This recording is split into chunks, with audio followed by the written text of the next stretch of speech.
If you've ever fallen victim to carrying, competing, or training with literally anything other than a stock Glock chambered in 9mm, or you've been beaten at a competition or a training course by a dude with a stock Glock, go ahead and hit that like and subscribe button, guys. Welcome back to the Trench Grenade channel.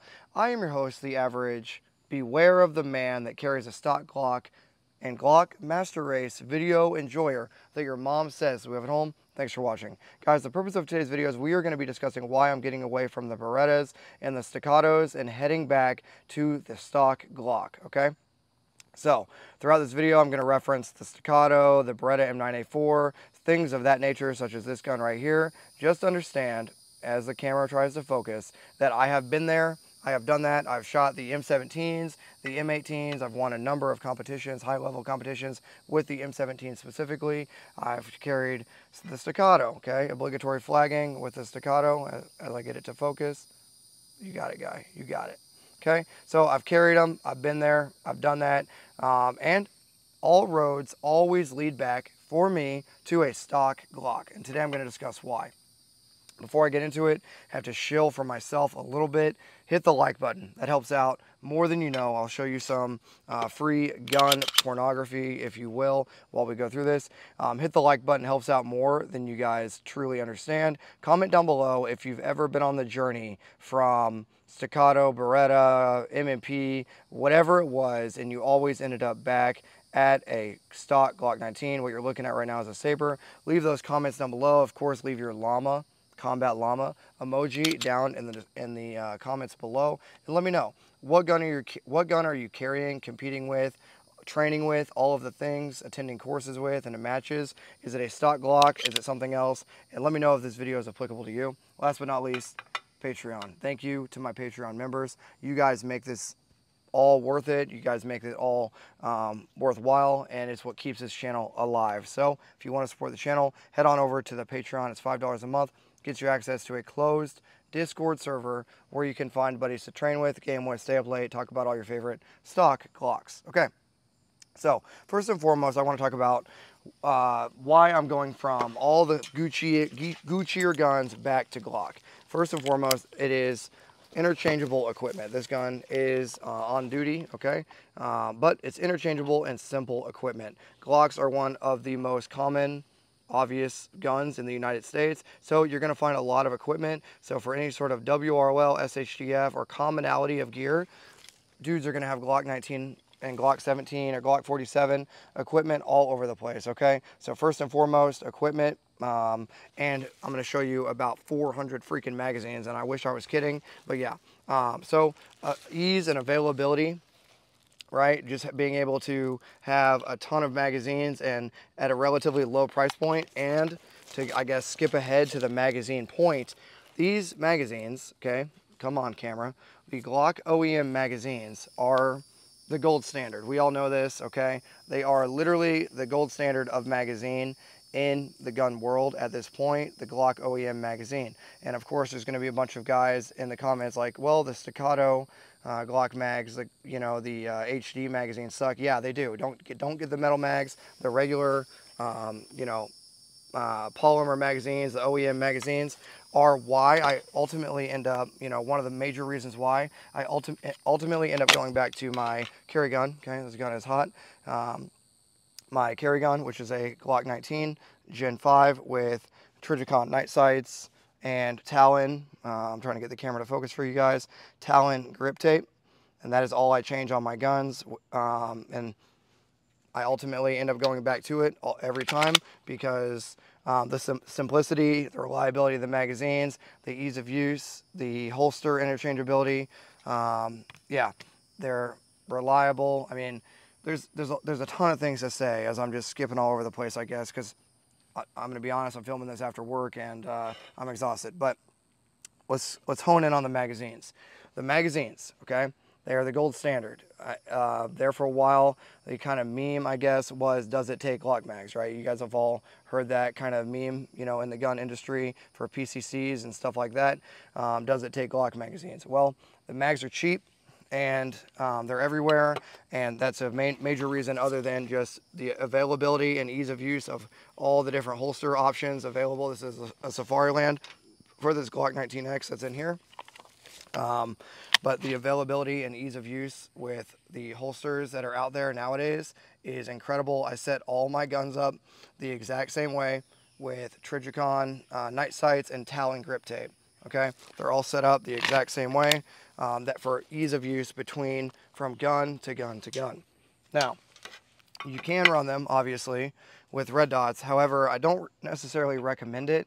I know a lot of guys do it, but unless you're going to go all the way and get it milled out for an RMR, this is a PSA dagger slide that you guys have seen before on the channel. But unless you're going to go all out, get it milled out by a reputable company for an RMR and put whatever dot you want. This is a Holosun 507 comp. It's my favorite dot.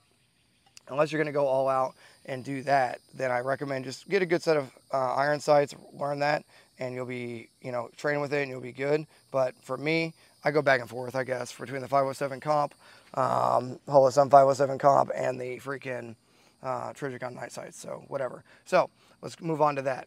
Why Glock is the master race, and beware the man with stock Glock.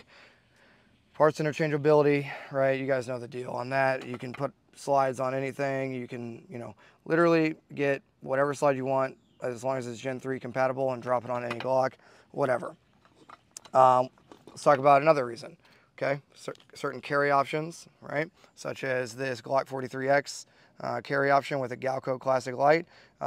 Excellent, I guess, option when you're going from a full-size gun or a mid-size gun to a reasonably, I guess, affordable and low-vis carry option for different times, whether you're driving, whatever, right?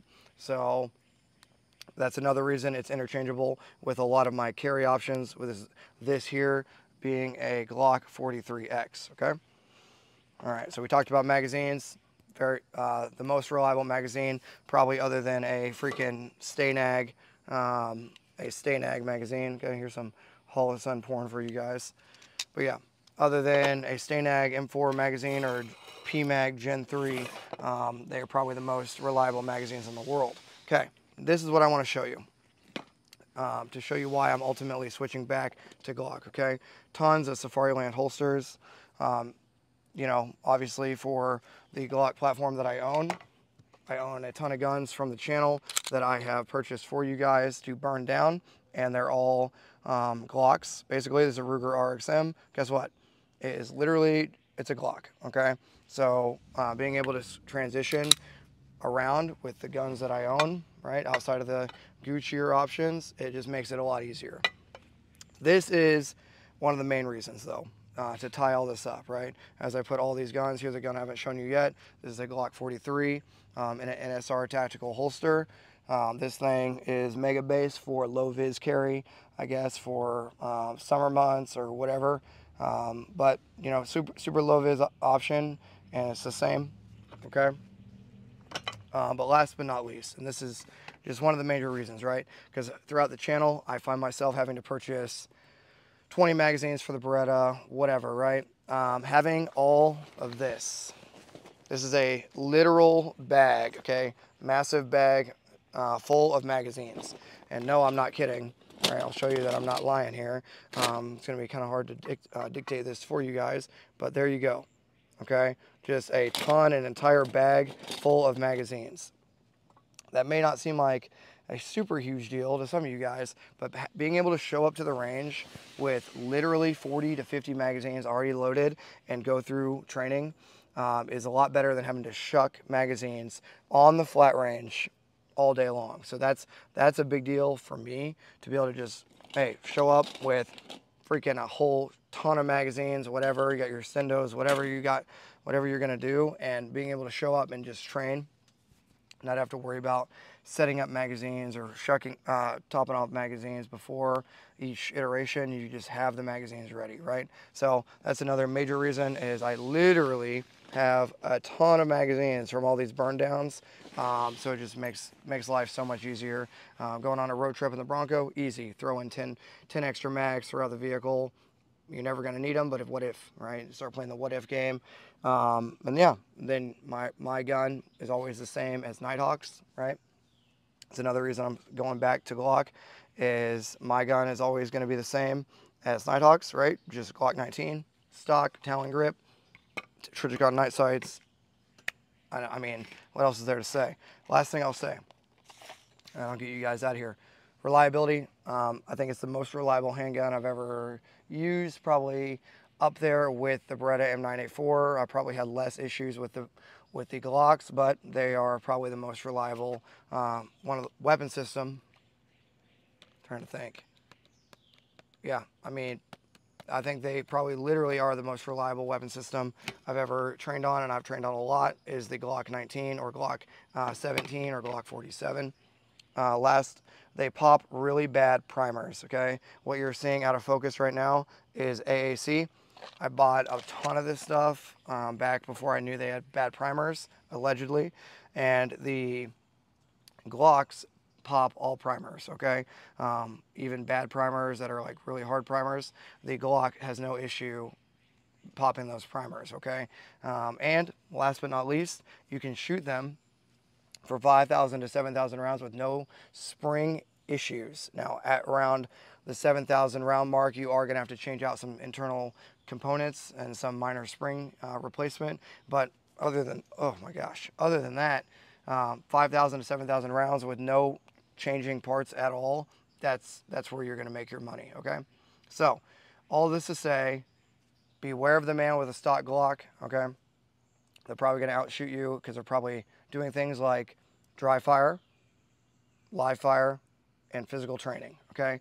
Attending courses, attending matches. It's not like a one-size-fits-all, but if you see a good shooter with a stock Glock, whether it be night sights or red dot, doesn't matter, whatever they like to shoot, right? I shoot both. But if you see a dude with a relatively stock Glock and he's shooting lights out, beware of that guy because he knows what's going on. He's probably dry firing and putting down a lot more bullets than you are with your Gucci 2011, okay? Unless you're a dude that's really committed to the game. But I just wanted to share my thoughts on why I'm going back to the stock Glock with Talon grip and Trijicon. So, I'll get you guys out of here. If you got this far, hit the like button, comment down below your combat llama, and what video you want to see next, and consider joining the Patreon.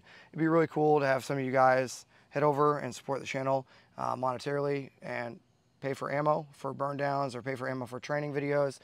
This stuff's not cheap, as you guys know, so consider going over and joining the Patreon. Thanks for doing that. Have a good weekend, guys, and until next time, it's going to be Trench Grenade, your average getting away from the Gucci stuff and heading back to the stock Glock enjoyer that your mom says we have at home, signing out. Cheers.